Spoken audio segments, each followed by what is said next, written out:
On September 4th, 476 AD, the world changed forever.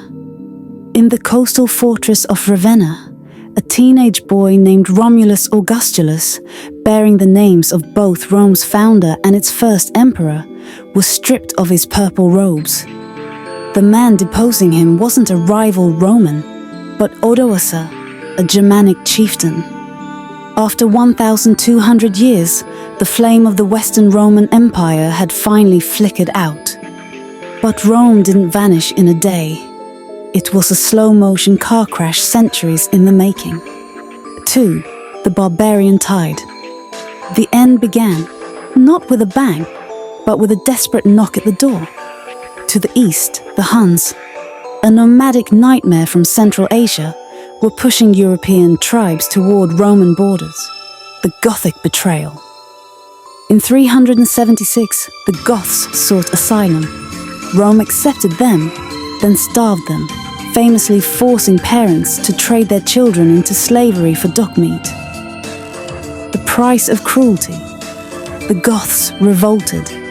At the Battle of Adrianople, 378, they didn't just defeat the Romans. They slaughtered 2/3 of the army and killed Emperor Valens himself. The invincible Roman aura was shattered. 3. The sacks of Rome. Enter Alaric, king of the Visigoths. He was a man trained by Rome who used their own tactics against them.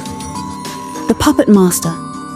While Alaric marched, the Western Emperor Honorius hid in the marshes of Ravenna, more concerned with his pet chickens than his people.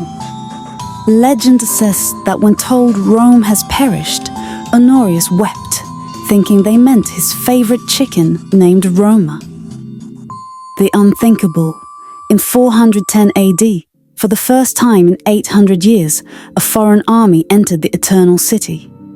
The sack of Rome sent shockwaves across the known world. It was the psychological breaking point. 4. Why did it actually fall? The deep dive. While the invasions were the how, the why was internal rot. 1. Economic paralysis. Rome was a plunder economy. When expansion stopped under Trajan, the supply of gold and slaves dried up. Inflation skyrocketed, and the wealthy elite began hoarding resources in fortified country estates, leaving the central government broke. 2. Military dilution. Short on cash and Roman recruits, the empire began hiring the very barbarians they were trying to keep out. These foederati were loyal to their gold and their generals, not to the idea of Rome. 3. The Great Divide. The empire was split into East and West. The East, Byzantium, was rich and defensible. The West was poor and exposed. When the West needed help, the East often looked the other way. 4.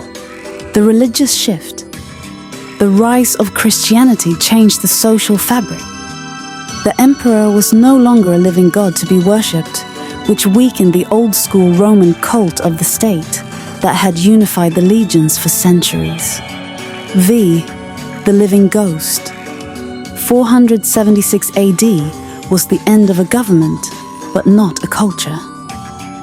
The Byzantine Empire would carry the Roman torch in the East for another 1,000 years until 1453. In the West, Rome lived on in the Latin language, which evolved into French, Spanish, and Italian. It lived on in the Catholic Church and the legal codes that still underpin modern democracy. We still walk on Roman roads and live by Roman laws. Romulus Augustulus lost his crown, but the idea of Rome remains the foundation of the Western world.